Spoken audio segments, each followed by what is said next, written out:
Today, we have three speakers who are experts in student-centered learning design. So first, Mercedes Bravo Rebolledo from the University of Rouen, Normandy, will talk about introducing students to our partner universities through active market research. And secondly, Sharon Lehane from Ireland will demonstrate how assessment can be designed to strengthen academic integrity while remaining genuinely student-centered. And our third speaker comes from our Spanish partner university, Suhui Huang, and she will discuss AI-driven co-creation for participatory and inclusive learning. The presentations will take about 20 minutes, and after that we have 10 minutes for questions and discussion. And of course you can comment in the chat all the time also during the presentations. And first I would like to give the floor to Mercedes. Hello, everyone. So my name is Mercedes Bravo Rebolledo, and I'm very happy to be here today.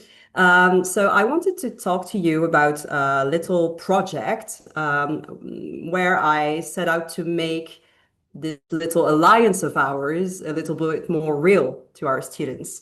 So I am first and foremost a business English instructor here in our Department of Business Administration. But I'm also in charge of the international relations in our department. So one of my primary strategic goals, if you will, is to ensure that about 50% of our student mobilities, whether short or long term, take place within our INGENIUM partner universities. So this project was born out of a desire to solve one of my own professional challenges, while also simultaneously helping my students grapple with the core notion of entrepreneurship they're focusing on this term. So on the screen, you are looking at two visuals that are taken directly from the project briefing I give my students. So I guess to understand my approach, it will help you to picture my classroom a little bit. So the students I'm talking about are first year business administration students. I have 75 of them, but they're divided into two groups, okay? And in this second term, which is their second term at the university, they are being formally introduced to entrepreneurship. So I never want my business English module to stand alone. So I wanted to directly connect and reinforce the entrepreneurial mindset that they are being taught. What you have to keep in mind is that the students I'm talking about are EFL students, and they are operating at quite a basic level, I would say B1 to B2 for most of them. And this creates double barrier, if you will. First, because they're grappling with new and complex business concepts and using a foreign language simultaneously. I think that I'm always very much interested in giving my students as much agency as I can while guiding them. And I think most of what I do is actually finding the right way to do so. But here, when we're talking about entrepreneurship, I think it's very much fundamentally about agency in itself as a topic. So if I wanted them to truly connect with their future Ingenium destinations and hit this 50% mobility goal that I was talking about, I wanted them to take the lead, not only in the project itself, but also in their assessments. I just briefly want to touch on that, but I think that nowadays you cannot really speak about agency without navigating the reality of AI. So in my classroom, we basically operate in an amber zone where students can use AI as long as they document their usage. However, in this case, and in many cases, when I want to ensure human-centric problem solving, if you will, especially in the stages of ideation, I require them at times to completely put away their devices. So that is during the initial ideation process and other key strategic steps. So I'll briefly walk you through this little project. So first, the students are assigned, they're in groups of 4 to 5 students, and they're assigned a random partner university and told that they're Alliance Scouts. So their mission is to research the campuses, well, the campus they're assigned, so that's singular, and they have to pitch this campus as an entrepreneurial goldmine. They synthesize their findings into a one-page infographic. You can see a few examples here.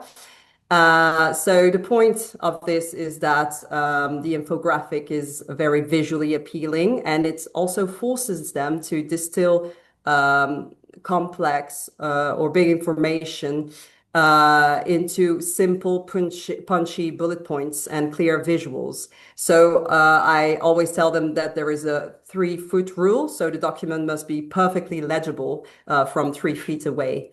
And then we turn these infographics into a poster session, and they must present their destination to their peers completely without notes. So that's the challenge, the English, the EFL's challenge. So then there is a turning point because their initial locations were randomly assigned.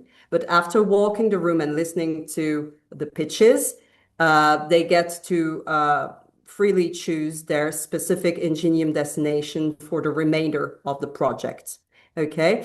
So during this session, I asked them to present the demographics, but more importantly, the pain points, basically the frictions that incoming mobility students would face if they would come to this destination. So this could be like navigating local traffic or the lack of vegetarian dining options, for instance, or something.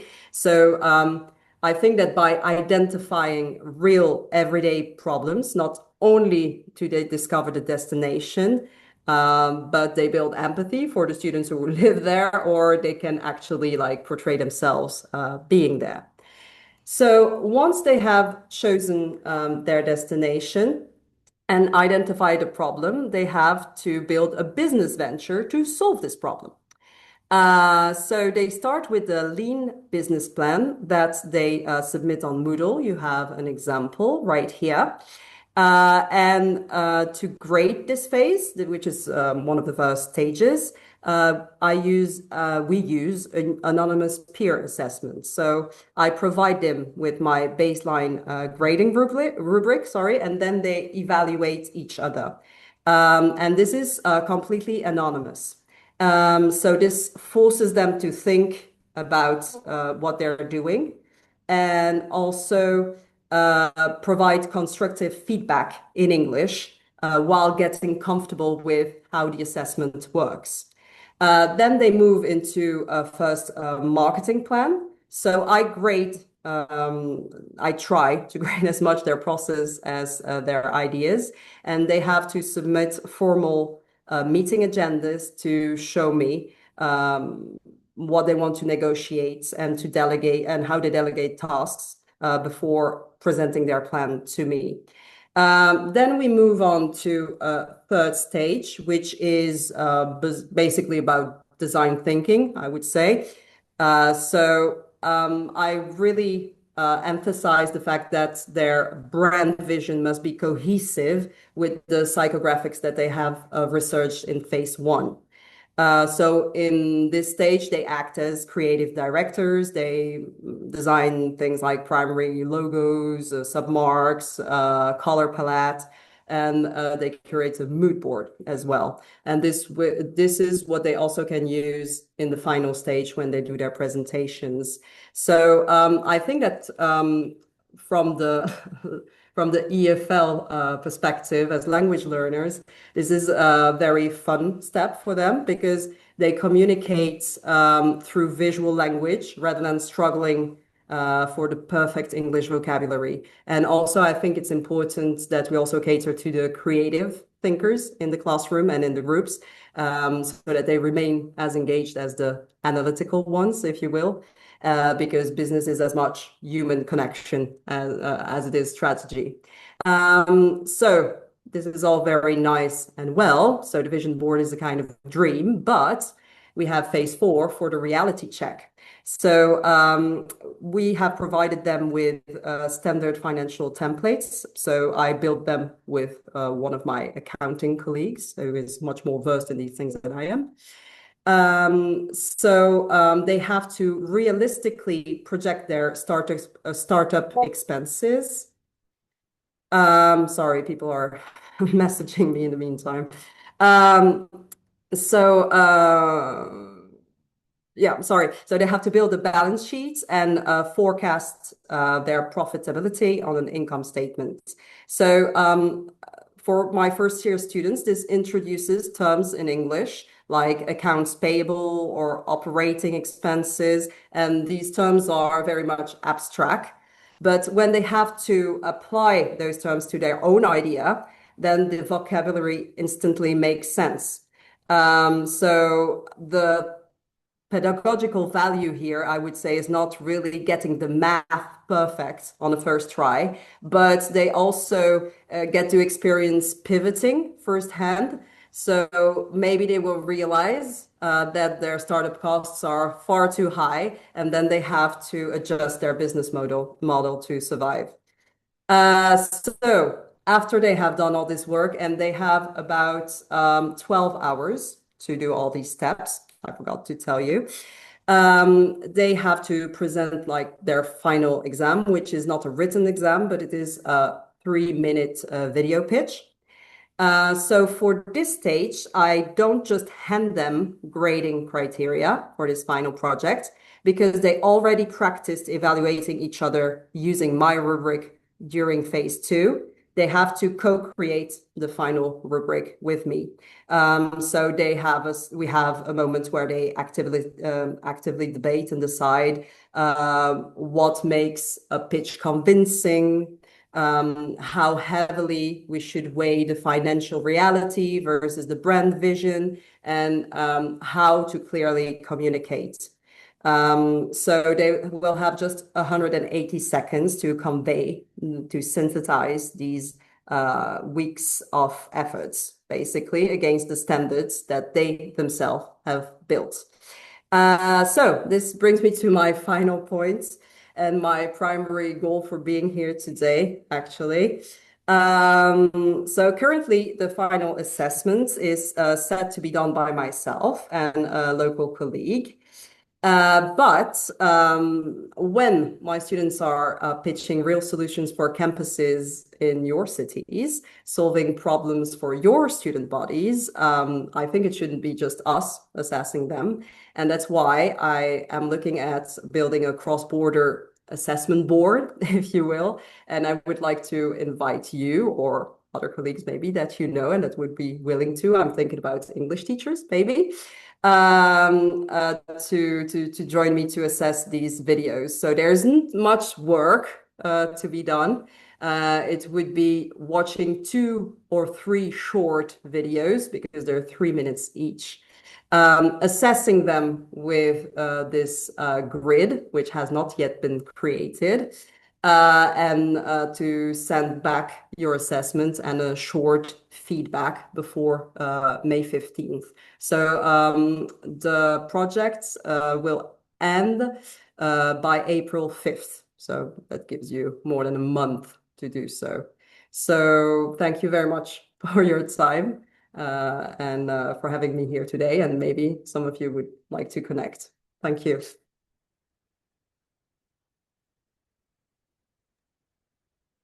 Thank you, Mercedes.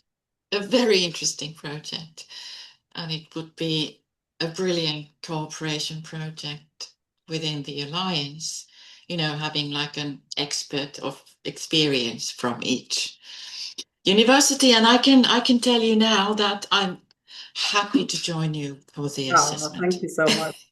Thank you, Tina. All right. And now we have time for questions and comments.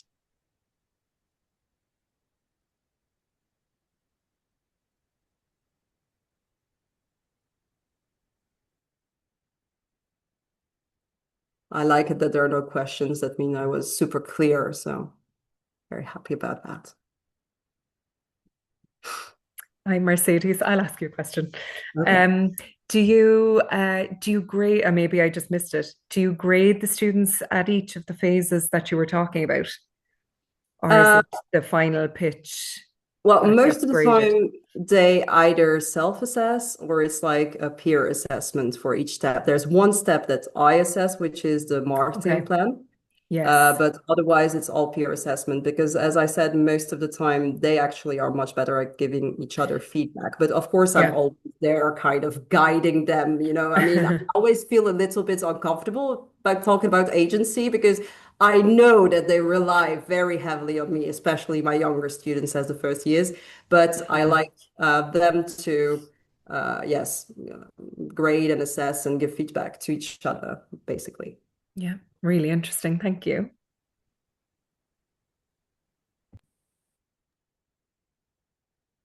Mercedes, was this a 5-credit course? Yes, as all my courses are, I suppose. Yes. All right. Okay. I'm always in like in one unit with a serious subject, such as law, for instance, or accounting. Like I'm always the Okay. subject in the little the little duo. Well, English is serious business It also. is, but it looks fun. At least I try to make it sound fun. Yes. Hi, Mercedes. I have a question. Yeah, so for doing the infographic and all the output material, have you seen that students, if they are using artificial intelligence or maybe they're not, for the, I don't know, the formatting and things like that? Well, for formatting, they mostly use Canva, which in itself Mhm. uses AI. So I would think Mhm. that they do use AI, but at least in my classes, and maybe it's because I have a lot of students who are going to go towards marketing and those kind of jobs. Well, I have like those who are going to study to become accountants, and then those who are going to study to become marketing experts, marketers of some sort. So they're always very creative students who really like to create beautiful presentations and all that. So there's always a real creation process. So it's maybe I will have one or two teams that will just give me whatever AI gives them, but otherwise not so much. And I think at some point I'm already starting to witness some kind of AI fatigue amongst my students, especially for all these creative steps. So I think that's kind of cool and reassuring in a way. Yeah, I see. Thank you. There's one question in the chat. Siru is asking, will the project's results be shared with the INGENIUM work package, which works on mobility? Well, I haven't at all thought about dissemination yet, but I'm very happy to share my results with anyone who wants them. So yeah, that might be a good idea indeed. Well, it was at the beginning. It was really about, promoting the partner universities and promoting student mobility towards the universities because most of them all want to go to Spain, but they have to be a bit more creative and to start thinking about other destinations as well. So yeah, I think I should do that. Thank you very much for the suggestion. Thank you very much for your presentation, for sharing with us your project design.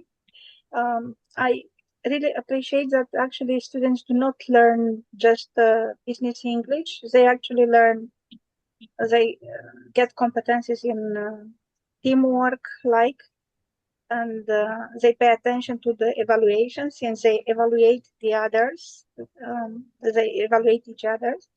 And I would like to ask you if they had any complaints for the last, for the final 3 minute speech.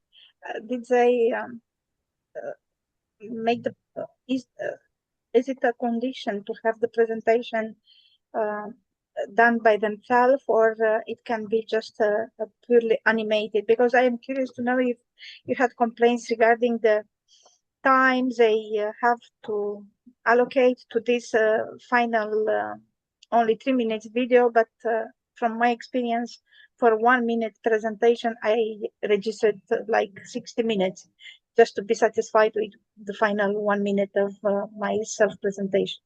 Thank you.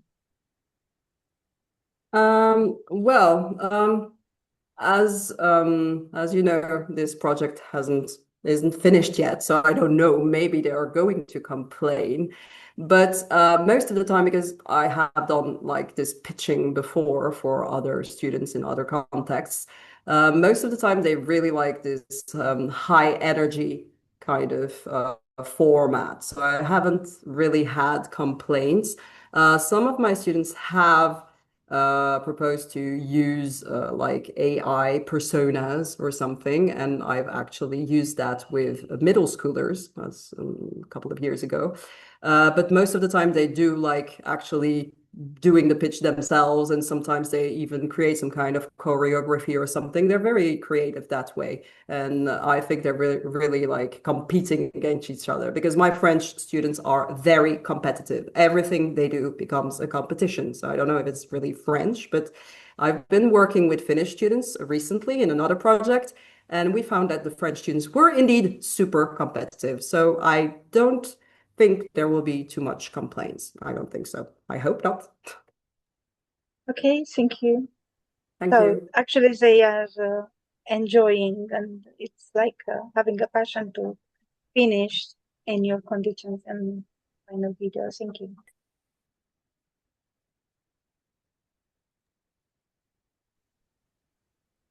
Okay, thank you. Do we still have any questions or comments?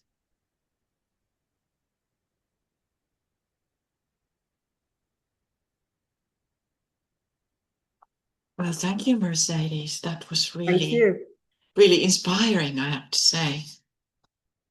And we'll get in touch with the assessment. Okay, so next I would like to give the floor to Sharon. Thank you. I'll just try and share my screen. Are you able to see my screen and everything? Yes. Excellent. Perfect. I will start. So yeah, everyone, my name is Sharon Lehane. I'm a lecturer in Munster Technological University in Cork in the south of Ireland. So Mercedes, yeah, if any of your students have picked Munster Technological University, I'm happy to help. They mightn't be too interested in maybe our rainy, dreary weather, but if they have, I'm happy to help. So yeah, I'm a lecturer in the Faculty of Business. What I'm going to talk about today is results that I have from students, where we've implemented a student partnership approach using authentic assessment, and results we have in terms of quotes from the students where they have seen the benefit for them in terms of academic integrity, I suppose, areas, which I'll talk about. So I will go on. So myself and Gen AI came up with this image because I think a lot of the time authentic assessment is being thrown around as this kind of name in lights and this term that's going to solve all of our problems, and you know, all our Gen AI issues are going to be solved, and it can do everything. And like, it does have the ability to help with student engagement, help with Gen AI issues, but I suppose it has to be implemented properly. And for me, it was about seeing what we were implementing, the student impact of that. and gauging that, and was it actually working for the students, I suppose. And like one of the problems with authentic assessment is it doesn't have a definition. It doesn't have a universal definition, I suppose. Lots of people have tried to define it. But what I like is the definitions that talk about what authentic assessment can do in terms of student learning, I suppose, which one of these does here. So it has the ability to actively engage students. I suppose we all know the kind of link to the real world with authentic assessment, but really with the Gen AI challenges we're seeing, it's that ability to actively engage students. And what Mercedes was talking about, like empowering students, giving them that autonomy, giving them that agency, making them active participants in the process. And as well, that ability to kind of develop those deep learning, self-regulation, self-evaluation skills. I think that's the element of authentic assessment that's most important now more than ever with the Gen AI challenges that we're facing.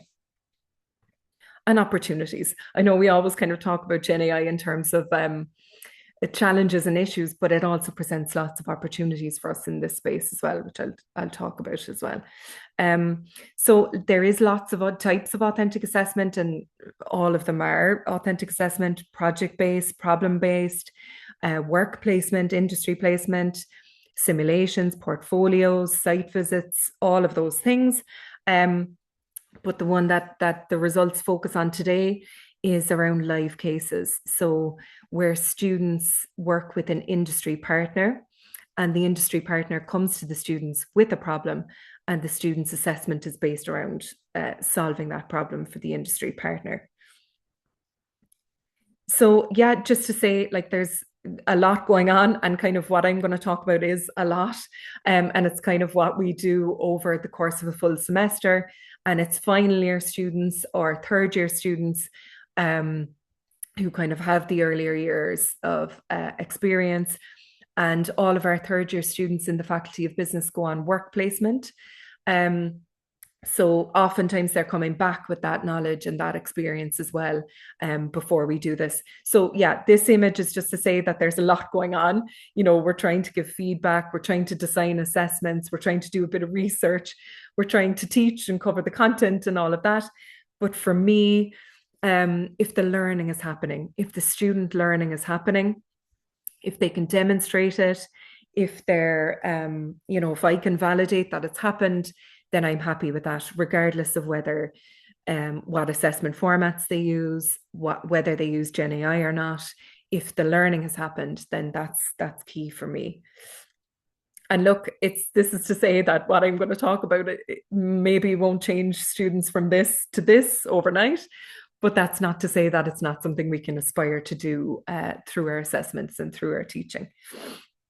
This is my area of research, I suppose. So, you know, I've looked at student-centered learning, authentic assessment, academic integrity. I've done the systematic literature review and kind of pulled out key pieces to design this framework. But more important to me with a framework, I suppose, they're great as a guide, but I wanted to actually implement it, get the student feedback, and figure out, is it actually working or not? How do I improve it? How do I change it going forward? So I've implemented it to date over the last couple of years with over 400 students in the Faculty of Business. So they're doing, I suppose, different courses within that faculty. And, you know, the class size would vary from, you know, 100 plus to 50 to 20. So just kind of almost looking to see if the framework and the recommendations that I've designed are transferable, I suppose. And yeah, the focus today is the student perspective on what all this meant for their learning around areas of academic integrity, I suppose. And as I said, to me, it's all about implementing it, practicing it, seeing if it works, and sharing the results, which is what today is about. And the framework is great, but I always remember a colleague saying to me, you know, how are you actually going to do this with the students week to week? So what's going to happen? So actually planning this week to week really helps me and really helps the students. visualize what's going to happen week to week. And sometimes I almost do it like a visual timeline for them to see what the different stages are and the steps for them, because there's a lot in it. But it's about, I suppose, the scaffolded learning and not having kind of those high stake exams anymore at the end. So look, I'll go into particular elements of this anyway through the process. So the results that I'll share come from a piece of work that we did, a qualitative piece. We worked with an industry partner called the Marina Market in Cork City, close enough to the university campus. And the Marina Market is kind of a unique place. It was set up during COVID, so it really has like a special place in the hearts of Cork people, where, you know, it was their only place to go for a long time, because a lot of it is outdoors as well. It's an old Ford factory warehouse that was abandoned. And they came in and set this up during COVID for local suppliers to sell food, drinks, clothes, all of that kind of stuff. But what they also have is 3 large event spaces, and they wanted the students to come up with ideas of events that they could put on that would relate to the student population, I suppose. So the assessment was based around that. And afterwards, the students reflected on the process. And again, the focus was on the learning. You know, I didn't ask them to reflect on whether it engaged them or whether they thought it deterred them from academic misconduct or anything like that. I just got them to reflect on what they learned, how they learned, and why they learned. And then I kind of created the themes from that in terms of what it meant for academic integrity. 129 of the 400 students serve as the case for the results. And yeah, I did the thematic analysis, and I'm kind of continually refining the framework and implementation plan, I suppose, based on the student feedback. So what they provided from their comments and their quotes, what they found the live case did for them was different elements of it aided their understanding. They felt supported. They felt they were partners in the process. They related to the assessment types and they learned from that. And they did, without prompting, I suppose, say that it helped their self-regulation, self-learning, autonomy skills and things like that. So the first sub-theme in terms of understanding, so these are student quotes that they would have provided after the live case project last semester. So we do an exemplar workshop. So they really felt that helped them understand the standard of work and how they can achieve a good mark. We do rubric co-design similar to Mercedes, where we co-design the rubric together, and they said that gave them a clearer understanding of where the marks were allocated. The Marina Market came in to present to the students, and they felt again that gave them more understanding of what the company expected and how they could meet their goals, I suppose. And there they are. So there's the students with the Marina Market representatives. And just to say, I suppose, if kind of people are thinking more practically about how would you even do an exemplar workshop or a rubric co-design workshop, what I do is just within an hour lecture, we look at a poor, average and strong exemplar. I give them to the students beforehand. And then in class, we look at those, the students rank them first, second and third. And most importantly, I suppose, we discuss why, like why is one stronger? Why is one weaker? And they love grading them as well. They love being the lecturer and they love kind of having the power to like grade the exemplars as well. But yeah, the key piece is that they talk about their key takeaways and they relate it to their own work. So they're looking at the exemplars and realizing, how can I improve my own work based on this? And I don't grade this piece, or I don't get them to grade each other on it, but it is something I'm thinking about incorporating for the next iteration of this. And for the co-design, same thing. It's an hour lecture where I share last year's assessment brief and the students talk about what's unclear, what they would like improved. They're very invested in it because they want the rubric and the brief to be, to meet their personal needs. And I circulate and I talk and I clarify things during the class. And I do grade this. So they post 2 suggestions and reasons why, or key criteria that they would like in the exemplar or in the rubric. And I do grade those suggestions because it's showing their understanding, I suppose, of the material and the assessment. And yeah, just a quick scan, see what themes are emerging, and I incorporate that into the final brief and give it to the students. So how they feel about all that. So we do feed forward sessions as well. So what you were saying, Mercedes, like we do as much of the kind of peer-to-peer support as well as we can, but they still value that kind of personalized support from the lecturer as well, and trying to incorporate that as well. And it's difficult to find time for all of this, I know, but they do value that one-to-one personalized piece. And they liked being partners in the process. They like interacting. They found that valuable. They felt it was inclusive, and they felt their opinions were heard and accommodated. Their opinion was valued and they had a say. And that what came out in the end in terms of the rubric was fair as well. So they do what we call a digital scrapbook, which is a personalized evidence-based document where they do a strategic analysis on the marina market. And they loved that because they felt they could make it look as though they wanted to. They could kind of freestyle with it. They were able to reflect as they went through it and really evidence their journey. It was fun, creative. It was something different. And one very clever student highlighted how using a scrapbook rather than a report was a good choice due to the ongoing rise of ChatGPT. Very good insights. So the digital scrapbook is it's about their journey, about their process. I allow them to use whatever format they're comfortable with, Canva, Word, PowerPoint, very little written analysis. The document really focuses on evidence and linking the evidence to their strategic analysis. So they'll look at things like social media posts, statistics, data from the Central Statistics Office. They'll look at articles about the marina market. They look at government policies, anything that evidences their analysis, and mind maps of how they've come to their journey.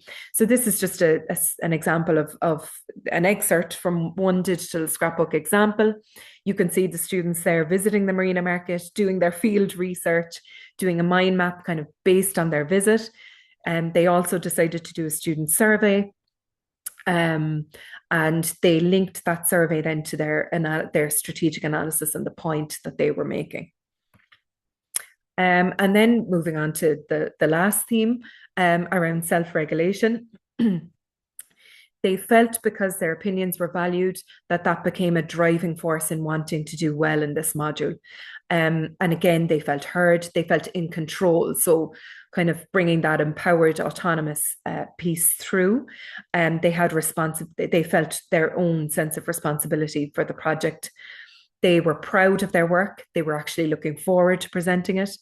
And this is just an example of one piece, but it got them thinking about what they could improve going forward, and what they would do going forward and what they would change. So that self-reflection again coming through. So yeah, this is a picture of the students, the final students that were chosen to present to the Marina Market partners. So they all students present their ideas to me and my colleague, and there's finalists then picked to go through and present to the Marina Market team, and they pick the winning team from that then. So what I would recommend, just kind of from the results I've seen and thinking about that student-centered learning and student-centered pedagogy, like prioritizing co-designing assessments, prioritizing looking at exemplars, and look for us as staff, like thinking about how we can develop those student partnerships and balance those student partnerships properly, implementing feed forward strategies, and allocating the time for that. So what I do is I actually don't do lectures for a week, and I instead meet with each group and give them that personalized one-to-one feedback and support, which I think they get more from than if I was trying to do that in kind of a content delivery lecture mode. But yeah, like training on how we kind of move from content delivery to more innovative methods and more student-centered methods, to actually allow for us to give us the time to do the co-design, to do the exemplars, to do the personalized feedback. And often what it has been for me is almost a change in mindset, that again, and bring it back to the learning. Like, are the students learning from me delivering content all the time? Is that preparing them for the workplace? Is that creating the self-regulation skills and the autonomy for them? And the answer to me was no. And that shift in mindset was really what it was about for me, to make time for these things, I suppose. And yeah, I've implemented the framework and the implementation plan with student groups, with and without an industry partner, and it's worked quite well. But it would be great, to have more support in developing those partnerships, because I just reached out to the marina market. I didn't have a contact there or anything, and they agreed to work with us, which was great. But kind of setting up more of a formalized structure around that would be good as well. And yeah, I'd love to hear from you guys about, trying this out with different authentic assessment types, different disciplines, different universities, would be great. Looking at the link to academic performance and the link that has to the impact on this kind of student-centered approach. Comparing it like to different stages they are in their degree program, and traditional versus authentic assessment. I think the industry perspective is overlooked a lot. So kind of if we got their perspectives as well, it would have that impact, that positive impact on the student learning even more so. And at the moment, I'm in the publishing process of releasing results on the expert and the staff perspectives as well, to try and get that full circle piece on what's the best thing to do for our students, I suppose. This is the winning team from last semester. So they had the idea of putting on a trading card show, and it was the marina market actually allowed the students to put on the event. So it was kind of a real full circle moment for us, where we went down and supported the students, and they were able to got the autonomy to put on the whole event and keep a share of the profits. And they're actually planning their next event. So seeing that kind of student, seeing the impact on the students like that is really impactful for us, I think, as staff as well. And look, I suppose over to you in the sense that thinking about your own assessments, is there an element of authenticity that can be added to them? And because it does really improve, and the process I spoke about, like it does really improve academic integrity. It does boost student engagement. They're all attending, they're all engaged, they're all willing to listen and willing to learn. I can see their graduate attributes developing in front of me. I can see their critical thinking developing. I can see their reflection skills. I can see their feedback skills, and it's great to see. It clarifies the standards and the fairness for us and them, and supports their professional growth and ours as well.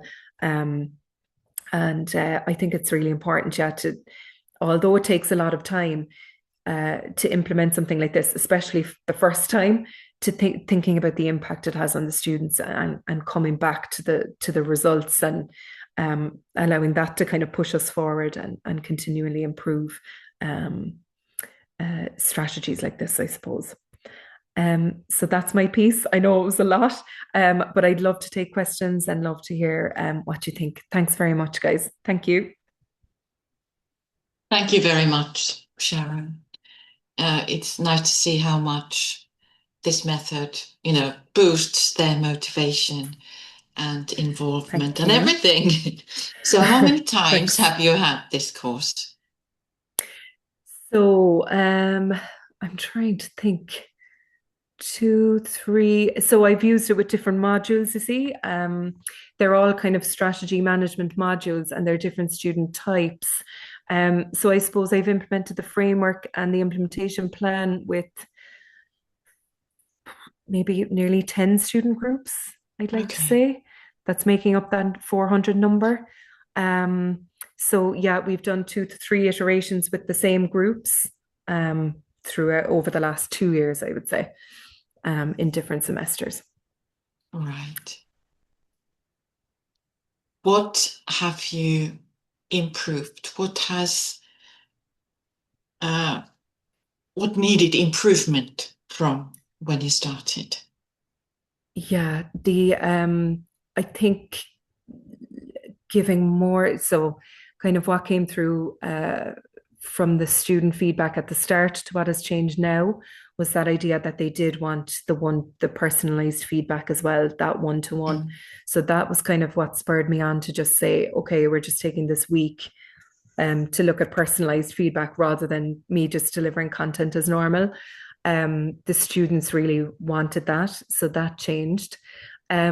Interestingly, last semester, we peer feedback as part of this as well. And we incorporated using Gen AI in the peer feedback.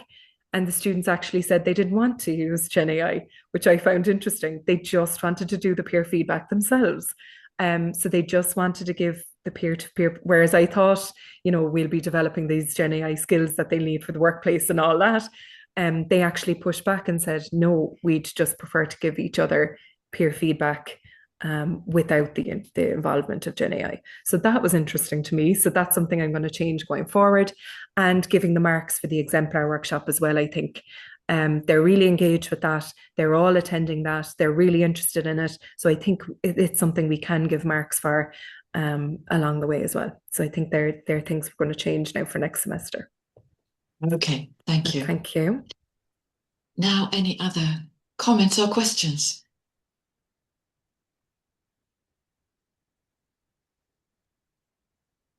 So, I am allowed. Sorry. Yeah, please, Mercedes, Okay, please. Thank you. So I have a very specific technical question, if you will. So Yeah. first and foremost, thank you very much because I found your presentation super inspiring and it's given me a lot of food for thought. And a lot of my findings actually align. There's a lot of alignment. Yes. So I was actually just wondering about the exemplars that you were talking about, that you have like a poor, average, and a strong exemplar. Yes. How are these created? Do you create them with Gen AI or how does that work? Yeah, the first time we implemented this, it was difficult because everything is kind of the exemplars are from scratch. Yeah, so you're generating them using your own kind of inspiration. And probably the first time we did the exemplar workshop, we might have only had 1 or 2 exemplars that were generated by me and AI and that. But now we have a bank of actual student exemplars. So I asked the students for permission to use their exemplars in the workshop. So yeah, for the first time, it's difficult. Yeah, but even if you had 1 exemplar that you and Gen AI created, that you could use, and going forward, then you have a bank and it's great. So yeah, does that answer your question? First, it was an exemplar with me and Gen AI, and now it's real student exemplars that we're using from the previous year or the previous semester. Yeah. Yeah, thank you very much. And also about the personalized feedback that you've been emphasizing. Is it only oral or do you also provide something in written? I meet with them in person. So I book out time slots in a meeting room, and they come to me in person. Again, it's something I need to think about because each group only gets a 15-minute slot. With the large group, I suppose, I'm just thinking of the large group last semester, we had 100 students. So it was meeting each group for 15 minutes. But of course, they all say it's not enough. It's not long enough. And thinking about how to balance that with students who are coming who never attend and who just come to the one-to-one lecture meetings, and they're still getting that 15 minutes. So I need to put a bit of thought into balancing that. But at the moment, yeah, it is a pretty structured 15-minute meeting that they have to come with. They have to come to the meeting really prepared. Like, I'm not pre-preparing anything for those meetings. The students have to come really prepared with a good draft and questions ready for me because the time is limited. So I suppose it is still kind of putting it back on them in a sense. But yeah, it is just meeting them during class time still. But I'm just in the one place and they're coming to me with their work. And I just found, yeah, it just made such a difference. And I do it in their busy week. So like for us, it would be like week 8, week 7, week 8, where all their assessments are due. So they actually they like the fact they don't have to attend 3 or 4 hours of lectures that week. They're just meeting. There's still work to be done, but they're just meeting me for 15 minutes, which takes pressure off them as well in that week. So yeah, that's what we do. If that helps. Yeah, thank you very much. Actually, I walk around a lot in my classroom and give like instant feedback because I have these small groups, Oh right? yeah. I have like up to 40 students Yeah. only. So that's possible, but It's different. really interesting because I think that this formal setting that you're providing actually will add something to that. So yeah, I'm going to try to emulate what you're doing. Thank you very much. Yeah, it does. Like for the rubric co-design and the exemplar, same as you, Mercedes, I'm going around the room and I'm talking to them, but I think it just puts pressure on them to make that draft, that it is that bit more formal, and not leaving everything to the last minute, which is when academic misconduct can creep in as well. So yeah, it's a mix, I suppose. Yeah, that mix is working. Margareta, you had a question.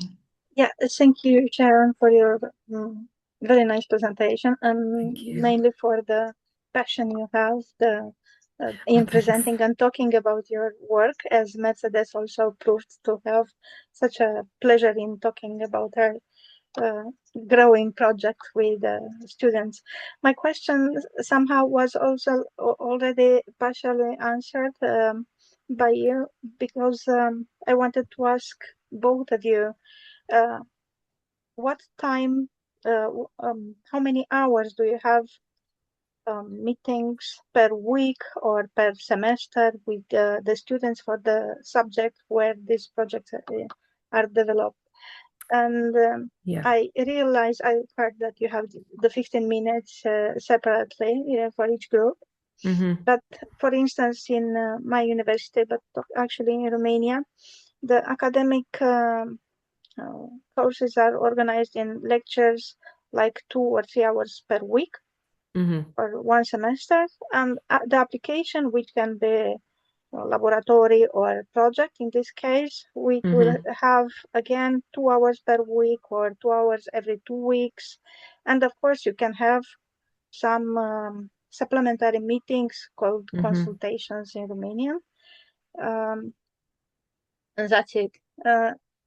How much time do you have allocated by the official schedule? And I think that you have some supplementary work with them, because when you have many groups from 100 people, groups of, I don't know, even 10, you already have 10 and you need 150 minutes for that those meetings. Yeah, thank you. Yeah, you're right. Yeah, you're doing the calculations. Yeah, it doesn't fit in. We have I have 3 hours a week. I have 3 hours per week with these groups over a 12-week semester. So you're right, the 100 students don't fit into the 3 hours. So I'm either falling into a second week with it, or what I usually do is I just schedule supplementary hours. Yes. So that I'm meeting all of the groups within the 1 week. But I suppose like it's kind of both sides of it. I almost feel like, oh, there's no preparation this week for me. So it's almost the relief of like that week that, yeah, I have extra hours, but there's no prep work. But I actually come out of the week more tired because it's almost like live that you're, giving, you're interacting with them live and engaging with them and helping them live. But yes, it does go beyond the 3 hours. A week that I have. So I am doing supplementary meetings with them that week, but I find it's instead of my prep work, if that helps. Yeah, but I know it's more difficult if you only have 2 hours and you're not meeting them every week, and different sized groups and things like that. But yeah, even if we could talk afterwards, Margareta, about different ideas and stuff like that for different types of groups. Thank you. Yeah. I see how you organize your work with them. Thank you very much. Yeah. And yeah. Mercedes, what is the time allocated in your case? Well, in my case, for my first year students, they have like 20 hours in the semester, and it's like 2 hour slots, and it's every week or every 2 weeks sometimes when there's a holiday, because we have a lot of holidays in France. But I'm very lucky because I only have really small groups, so there would be 35 to 40 students in each group. So that really allows those 2 hours for all the students to be engaged, or if they're not, I'm behind them to engage them. So that's how it works. Thank you. Thank you very much.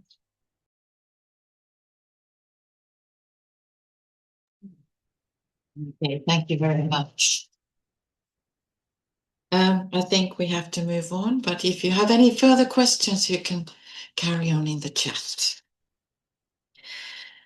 So finally, I would like to give the floor to Suhui Huang from our Spanish partner university. Okay. Thank you, Tina. So I'm going to share my screen as well. I'm going to try. So maybe it's this one. Yeah, sure. So, hi everyone. My name is Suhui Huang. I am an assistant professor at the University of Oviedo, and I work in the Department of Functional Biology. So what I teach to my students is physiology, human physiology. So from the previous talks, I think that my area is a little bit different, because what I have to do is to teach physiology to students from very different backgrounds.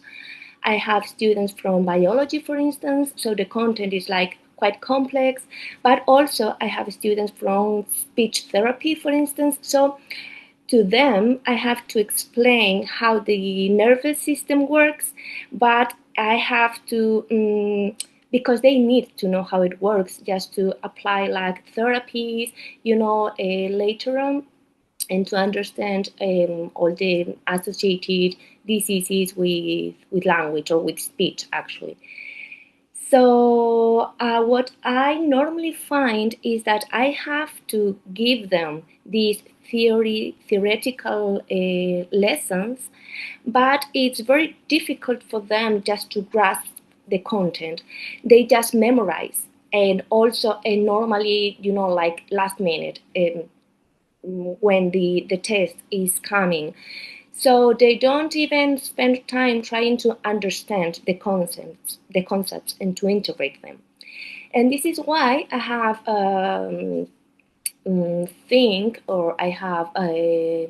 this project, what I've called Physiology Interactive 360, an artificial intelligence powered co-creation for participatory and inclusive learning. So first of all, I would like to stop a little bit in what are the main challenges in higher education we're facing nowadays, specifically in teaching physiology, but I think that it can be, applied to other subjects and disciplines. On one hand, I think that students in higher education nowadays are facing incredibly heavy workloads. I mean, they are balancing like different courses, each of them with their theoretical classes, lab sessions, seminars, assignments, and so on. So at the end of the day, they don't have much time to work on the content and to create like high quality educational resources. Consequentially, they don't have like much time for deep and focused study. Also, as I have to give the theoretical lessons, in traditional lectures, I feel like they are normally like very dense and very static. I have to explain how our renal system works, how we filter, our blood and things like that. And I have to go to chemistry, physics, and to integrate all the concepts. So for the student, they are just sit there receiving this information very passively, and I can't skip this part because I need them to understand this process. So I think that this way of teaching for them they just feel very disconnected from the real world, so they are not really interested in what you are saying to them, at least in the moment. They just want to pass the exam. Also, as I have said previously, in my case, as I'm teaching to students from different backgrounds, I have to adjust the content of the lessons very well. So a class that is going to be given to a biology or to a medicine student is worlds apart from a class that is meant to be given to educational related degree, for instance. So also I think that nowadays there is like a great advantage because there are plenty of open resources available on the internet. So students don't have just to limit themselves to these, like pages or reading and then just books, or notes they are taking in class. There are videos, there are articles, there are audios and all kind of different formats that might be more they can make some certain students easier for them to internalize the knowledge we are willing to transmit to them. But the problem, I think, is that there are too many on the internet. So which ones are reliable, which ones are not, which ones adjust to the content they are meant to or they are supposed to learn. Here again, the difference between the content from one degree to the other. And as I have said, they don't have much time, or they don't have this critical thinking just to distinguish which sources are the more appropriate for them to learn, to really learn. So I think that there is a massive gap between passive consumption and deep understanding. As I have said, these students are facing this overwhelming variety of open resources, and they don't know how to select which ones are the best ones. So the key insight here, in my opinion, is that the difficulty in selecting materials leads the student to a very fragmented and very superficial understanding of the concepts.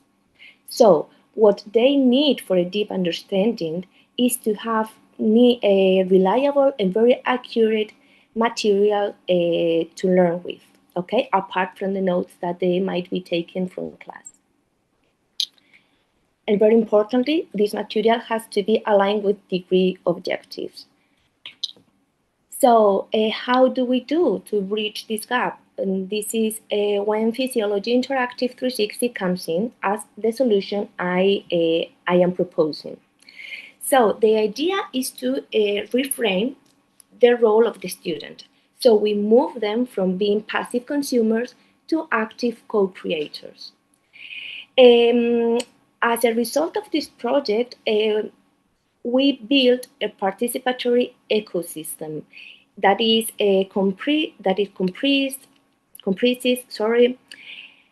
many different resources of different nature. So it will be a multimodal environment that is constantly evolving and growing with each new cohort of students. The core mechanism here is that the theoretical classes are maintained, of course, because are really important, but then the students use that knowledge or that content to create their own resources by using artificial intelligence. So let me guide you through the co-creation cycle step by step. There are 4 main steps. The first one would be the base materials, as I have already said. So the professor, us, are giving them these lessons, so the students know exactly what is the content they need to know. Okay, so I explain all the cycle, or how the cardiac cycle works, and things like that. And they have to take notes. Also, us can give them, or we should give them, the guidelines to which sources are reliable, which ones are not, teach them how to do like a literature review and things like that. So then now they have like a very high quality notes. They can use the artificial intelligence to format those notes and to translate them into different resources like podcasts, videos, and quizzes. So I think this is an important part, a very important part, because they don't have to spend time, the time that I have already said that most of them don't have, in learning how to create a video, for instance. So they just let the artificial intelligence do it for them, okay? But once they have the output, let's say a podcast already created, they have to go through the podcast and to analyze it. Okay, so is this really what I wanted the podcast to say? Or maybe this process is not very well explained, or whatever. So maybe, you know, this information is incorrect. So then they can just refine the resource. They can go back maybe to the source, or maybe just to give the artificial intelligence software a different directions and things like that. And then they are at the same time, like, you know, working on this knowledge. Once they're happy with the resource they have created, it will be available to all of us, to all the students and the faculty. And it comes the third part, which is the validation. So first of all, there will be like a peer review step. So the other students can visualize these resources, and they have to give comments, you know, this feedback. And I think this is very important because it again works on this critical thinking about artificial intelligence at the same time that they are just, you know, like incorporating all these content.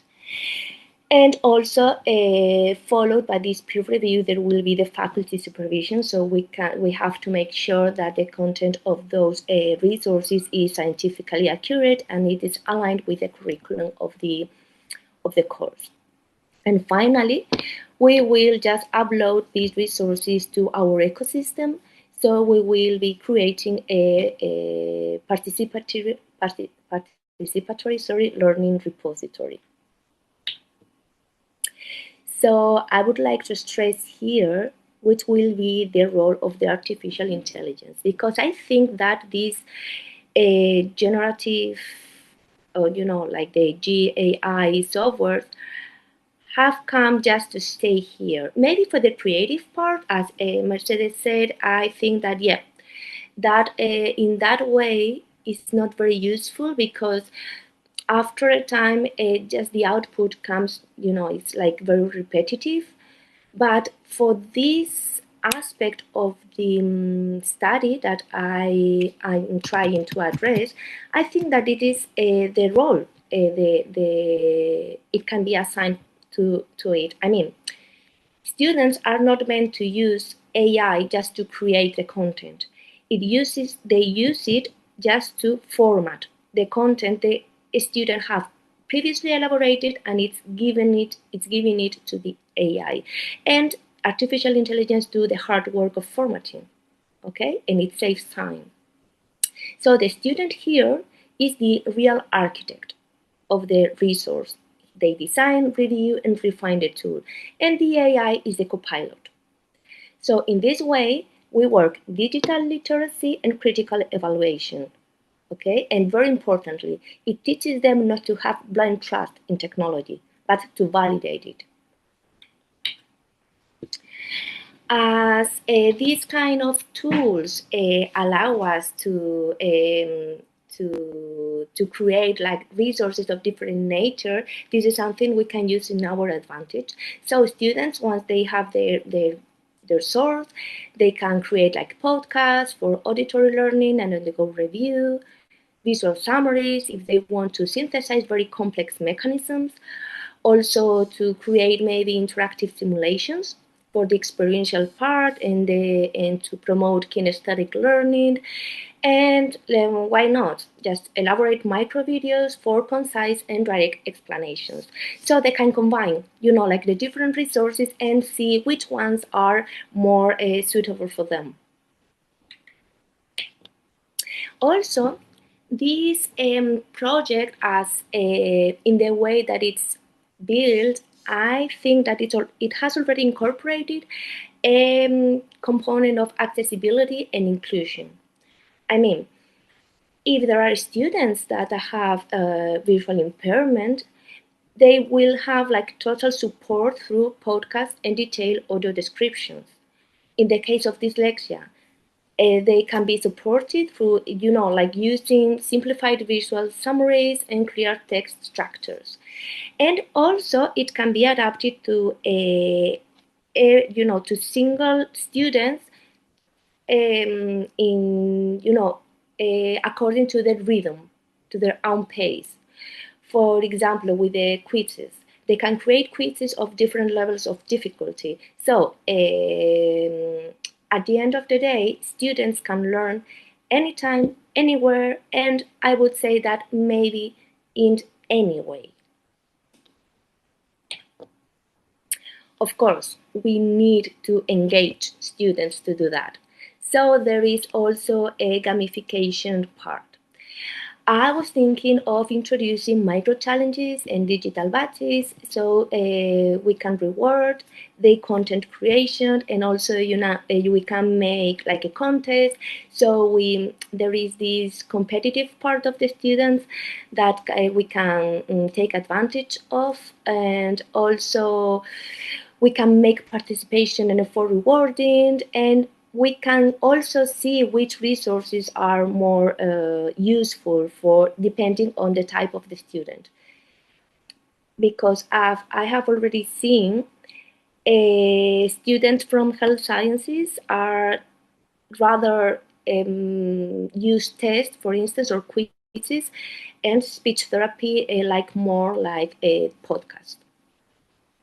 So what we get is an increasement in engagement, and we ensure that the learning of physiology is attractive and sustainable. Very important, the scientific rigor, because we are talking about using AI, and we know all the hallucination and things that can happen with artificial intelligence. So I think that the validation of the process is really, really important. So here I'm stressing this part, and I show you the funnel of validation. There will be a first layer, in which are the students themselves, which are like validating the content by peer review, and then in the second layer, there is the faculty. So us, as professors, we do the expert supervision. So we move or we shift our role from be just mere information transmitters to be mentors and guarantors of the scientific rigor. Also, thinking ahead, this project, I think that is perfectly scalable and is sustainable, and it has global reach. It is sustainable because the repository grows and is updated every year, and with each new cohort. It's also scalable. Maybe you can also think if it can be applied to our own subjects or disciplines. I think that it can fit very well. And as using artificial intelligence, we can create the content in different languages. It's very easy, just to create content, and maybe something that is created by Spanish students can be used from a student from Finland. So it can be escalated to the INGENIUM Alliance reach. Also, we don't just implement, we measure, okay? We can do analytics to see how the students are using the tool, also to collect, student feedback. Very important to track the learning gains, maybe with some short tests and with the final test as well. As I said, we make sure that the content quality is right and is scientifically rigorous. And also we can track the repository growth. So which resources are more used, which ones are not, how it is, growing over time. So to end with this presentation, this is our final vision, okay? Physiology Interactive 360 transforms passive learning into a living, collaborative, and responsible ecosystem. This is driven by students, guided by teachers, and empowered by artificial intelligence. So thank you very much. So if you have any question, I would be very happy to take it. Okay, I see you now. Can you see me? Oh, yeah. Thank you. Thank you very much.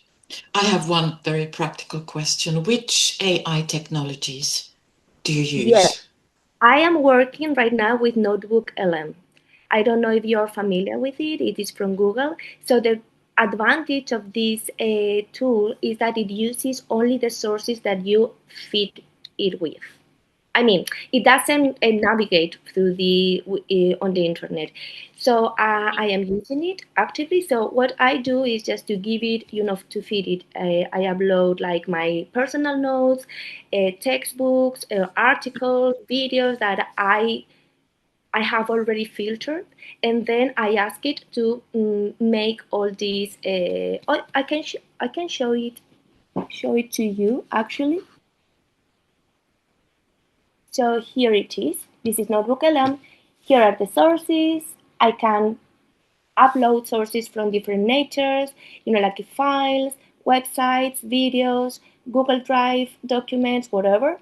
And then there is this chat part in which I can ask questions. And sometimes if I'm not very sure of a process, let's say, okay, what happens if with the lung system, if I just, I don't know, if there is an overcharge of oxygen, and I'm not very sure of the answer, so I check it here, I ask it, and it goes to my sources, which are physiology textbooks, and it gives an answer, and then it also refers to the exact source that it have used to take this content, and I can go directly to the source and to check it, to double check it. And then there is this studio part in which we have like, okay, give me like a summary.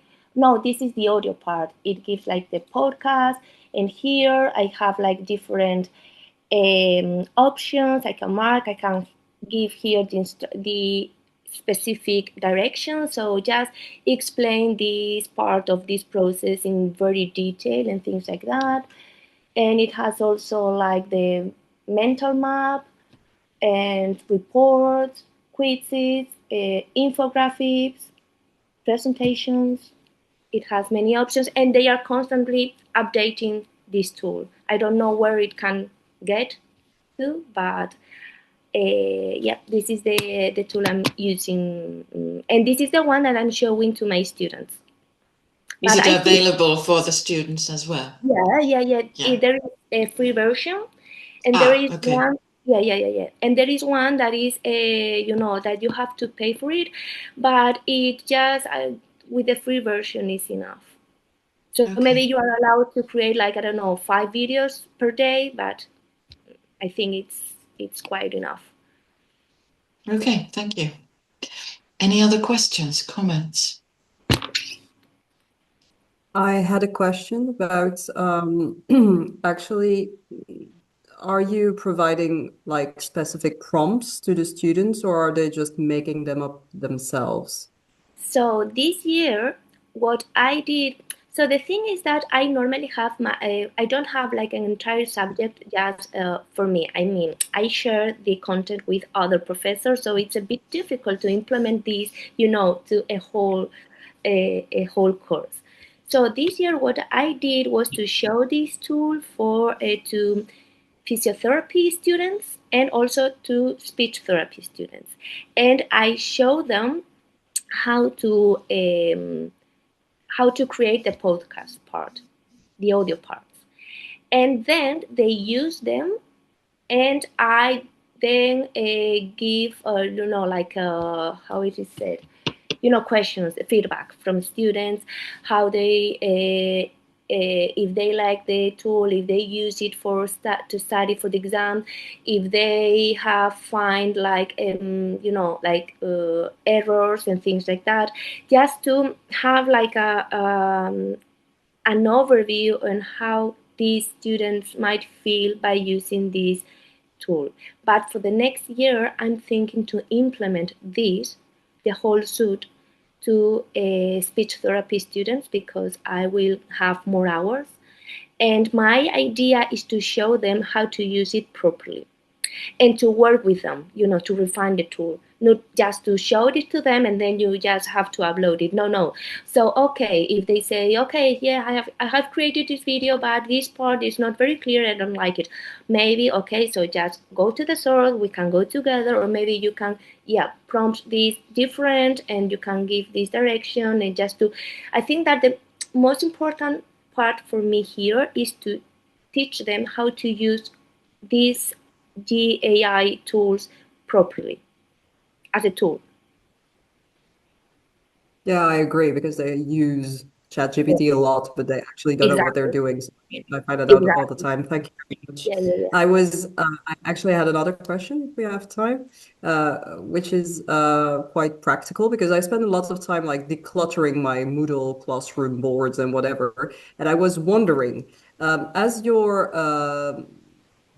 repository, your learning stack grows, how are you planning to keep it organized and prevent it from becoming as overwhelming as the internet overload that you were talking about? That was something that I was... Yeah. I was thinking about okay, so make it one only, for one specific for each degree, of course, so the students just access to the resources that are meant to be for them, and maybe we can organize it by lessons like cardiac cycle, okay, and then maybe we can classify it again by podcasts, videos, and whatever. And I was thinking maybe just the students can, I don't know how to say it, let's just mark which ones are they like more. So maybe, the ones that are more rated, more highly rated, they go on top and the others go back. And maybe we can just, after an academic year, we can just keep the ones that are more accessible or the students like more. This is my idea, but I couldn't put it on practice, so let's see how it works. If you have any other ideas, I would be very happy to hear to them. Okay, I'll think about it. Thank you very much. Thank you. Margareta, did you have a question? We have time for a short one. No, just appreciation, and I'm glad that you're satisfied with the results, because I myself, I try to use Notebook LM, and I must say that yes, it is brilliant for synthesizing the materials, but when it's about the presentation, I have the 5th variant until I am quite content to use it as an example. But since since I am talking, I have a question. You put gamification there. Are these maybe there are some learning quizzes and games that they cannot end until they do not answer correctly? Do you feel that indeed this type of interaction by playing, let's say, is improving final knowledge, is raising the academic level of the student? So the thing with the gamification for me is just to engage the students, to make them to participate, because I'm not very sure if because I can make like part of the qualification of the final qualification just to participate with, in this. But I don't want to do that the first time I'm trying to implement this project, because it will be like a pilot study. So I want them to be engaged, to participate, to create these resources, and to be studying at the same time they are doing it. So I thought that this gamification part might be helpful in this way. But to test if they are really acquiring the knowledge, I was thinking about like brief test, and also to do it in class. I mean, I can do like every week a 10 minutes test using Book Club, or I think that Book Club is our institutional tool, but I think that the one that is more known is a Kahoot. So that they answer, and there is like, there is a competition, a healthy competition between them, and then I can register these answers, so I can see whether it is working or not. And I can just like make amendments on the way. This is how I was thinking. But at the end of the subject, they have a test, an exam they have to pass. I can compare also the qualification from this year to another year, and to see if it's helping or not, and things like that. So Yes, actually, it is like much more work to do, because you have to analyze what they create and to select every year, yeah, but I and to think see where are the gaps, and but who is the final user of what they produce. Of course, it is a way of studying by making themselves the to work, content, yes, the work. But yeah, who is the final user? I mean, probably next year, some students will, for some students, you may, on some topics, you may use the games, the content that is really brilliant from this year, and so on. Am I right? yeah. I think so. My idea is to make or to the resources available to all the public, Okay.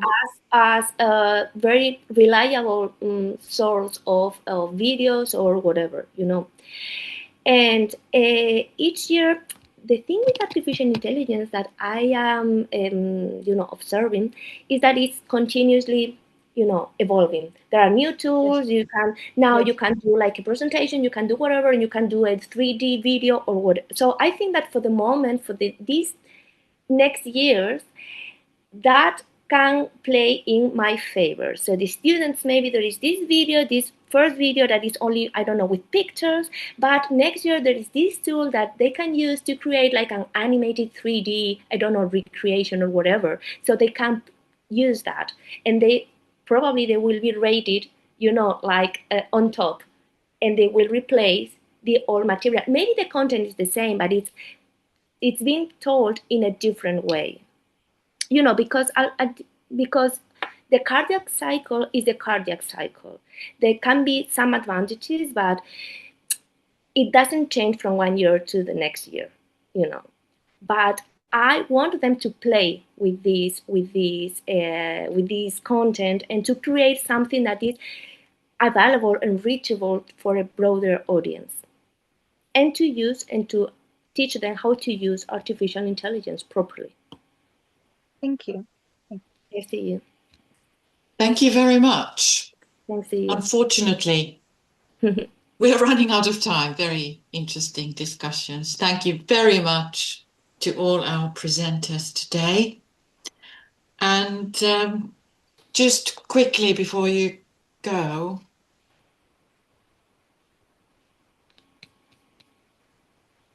the dates for the next webinars, the 14th of April, and there we can carry on with the discussion on artificial intelligence. And the last webinar this spring will be the 5th of May. And if you have colleagues who would like to share their practices and methods here, you can just contact us and we'll get in touch.